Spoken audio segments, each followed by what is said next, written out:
And don't answer the knock after midnight, a sleepover nightmare. It all started with a dare. Four best friends, Ava, Jordan, Maya, and Claire, were spending Friday night in Claire's attic room, whispering ghost stories over popcorn and soda. The wind howled outside, and the moonlight cast eerie shadows through the old wooden blinds. "You guys ever hear about the midnight knocker?" Maya asked, lowering her voice dramatically. Claire rolled her eyes. "Another urban legend?" "No, seriously," Maya insisted. "They say if someone knocks on your door 3 times after midnight and you answer it, something follows you home. Something that doesn't belong in this world." The girls laughed nervously, unsure whether to believe her.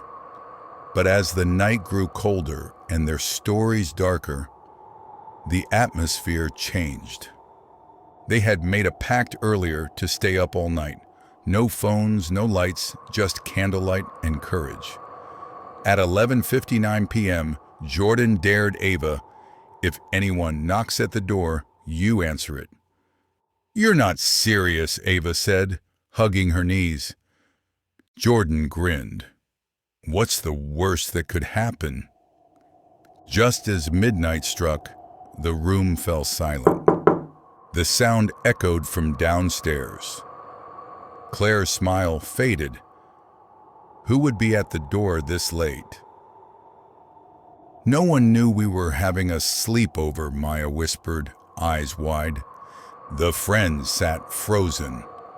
Then Ava stood, legs shaking. "It's just a prank. I'll prove it." She crept down the stairs barefoot, each creak of the wooden steps like thunder in the silence. At the bottom, she reached for the doorknob, but paused. There were no footsteps outside, no shadows, nothing. But the door, it felt cold, icy cold. She turned the knob and opened it. Nothing, just darkness. She stepped outside laughing.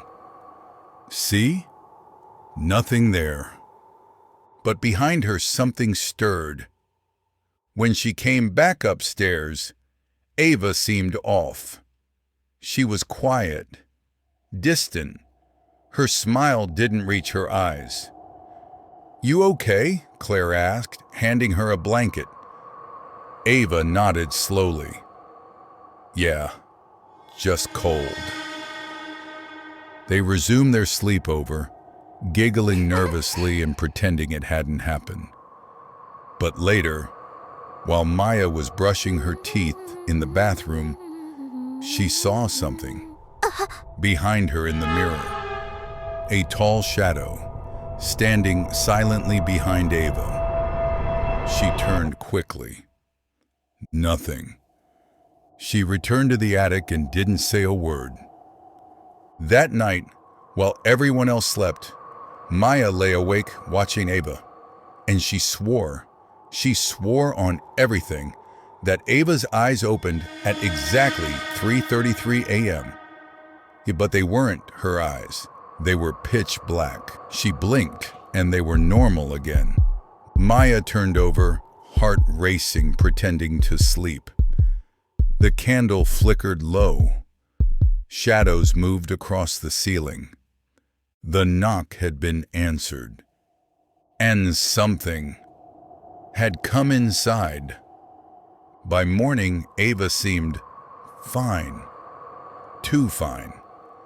She was smiling again, cracking jokes, brushing her hair in long, perfect strokes like nothing had happened. But Maya couldn't forget what she saw last night. Those black eyes staring through her in the dark. They all walked to the kitchen for pancakes. Claire's mom had already left for her weekend shift, and the house felt unusually quiet. No humming fridge, no birds outside, just silence. Ava picked up a butter knife and stared at it a second too long. Ava?" Jordan said nervously. Ava snapped back and smiled. Just thinking about how good these pancakes look. But as Maya poured syrup on her plate, she noticed something odd. Ava's shadow. It wasn't right. The way it bent around corners. The way it moved just a little after she did. Later that day, the girls went to the park to shake off the weirdness. Laughter returned, but Maya couldn't stop glancing at Ava. Her voice was different, calmer, more measured, like someone trying to imitate her. That evening, they returned to Claire's for another night. "Let's watch scary movies until we pass out," Claire suggested. They agreed, but Maya stayed on edge. That's when Jordan finally pulled her aside. "Hey, do you think Ava's acting weird?" Maya's eyes widened. "You noticed too?" "Last night," Jordan whispered, "I woke up and she was standing over me, just watching. Then she walked to the window and whispered something. I thought I was dreaming." Maya's stomach turned. "We need to do something." Claire joined them. "Guys, Ava's in the bathroom, and I swear, her reflection in the mirror didn't move when she did." The three of them huddled close. "What if something really followed her back?" Maya said. Claire swallowed hard. "What if it's not her?" Suddenly, the light bulb overhead flickered, then popped, plunging the attic into shadows. Footsteps, slow, deliberate, coming up the stairs. The door creaked open. Ava stood there, smiling. But it wasn't her smile. It was wide, too wide, like her face was trying to remember how to look human. "You guys okay?" she asked, voice flat. No one answered. Ava walked over and sat down. Maya forced a laugh. "Hey, Ava, do you remember what we talked about last night?" Ava blinked. "Sure, we talked about that ghost story. The one with the bells?" They hadn't talked about bells. Jordan's hand trembled. Claire's breathing quickened. Ava tilted her head. "You all seem tense." Maya stood. I'm gonna grab some water." Ava's head snapped toward her. "No need. I'll get it for you." And then she smiled again. Too wide, too smooth. The room grew colder. Time felt slower. Something was very, very wrong. Ava walked out of the room, but her shadow stayed behind. It watched them even after she left. Claire whispered, "What do we do?" Jordan said what they were all thinking. "We can't let her stay here tonight." Night fell like a heavy curtain. The attic, once their cozy sleepover haven, now felt like a cage. Shadows stretched across the walls, creeping into every corner. The three girls, Maya, Claire, and Jordan, sat close, eyes darting to the door every time a floorboard creaked. Ava was downstairs, or something, wearing Ava's face. Claire whispered, "What if it's not her anymore? What if she never came back from the woods?" Maya shook her head. "We need to find out what happened at midnight. That knock, whatever it was, it changed her." Jordan pulled out her phone and searched for local legends. After a few minutes, she whispered, "Guys, look at this." On the screen was an old news article from 1993, 3 teens missing after sleepover in Wildwood. Only one returned. She never spoke again. What? Claire leaned in. That's 2 blocks from here. Maya scrolled to the bottom. The article ended with a strange quote from a retired detective. They all heard a knock after midnight. One of them answered. That's when everything changed. Maya's hands went cold. It's happening again. Suddenly, footsteps echoed below, but they didn't sound like Ava's. They were heavier, slower, dragging.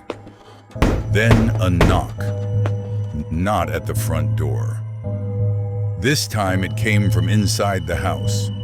3 knocks, then silence. Jordan clutched Maya's arm. She brought it in with her. They crept to the stairwell and peeked down. The hallway was dark, but in the kitchen, Ava stood completely still. Her head tilted, her eyes locked on something they couldn't see. Then she spoke. Not yet.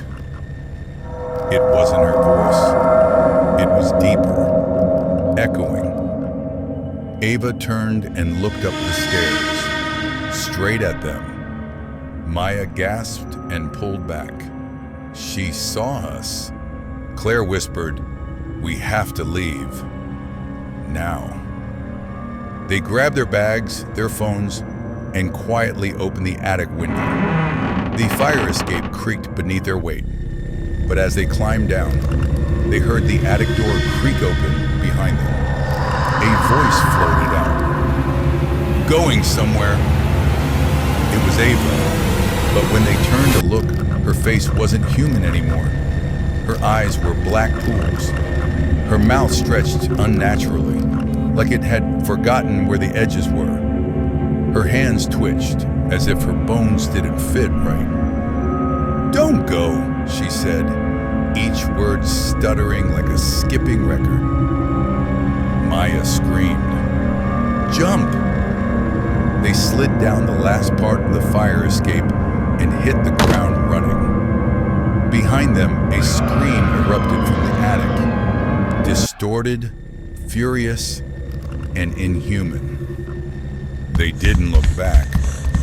Only when they reached Jordan's house, 3 blocks away, did they finally stop.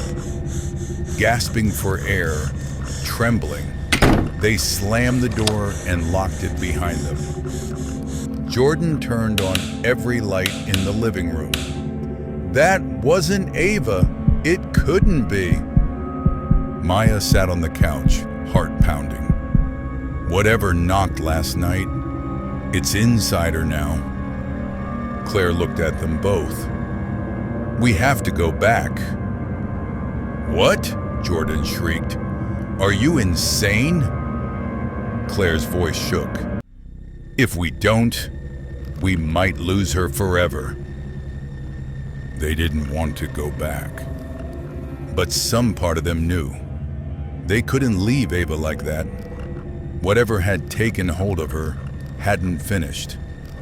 And maybe, just maybe, there was still a chance to bring her back. Armed with flashlights, salt from Jordan's kitchen, and a cross they found in Claire's mom's drawer, they returned to Ava's house.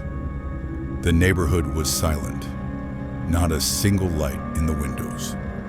The trees lining the street swayed, even though there was no wind. The front door was slightly open.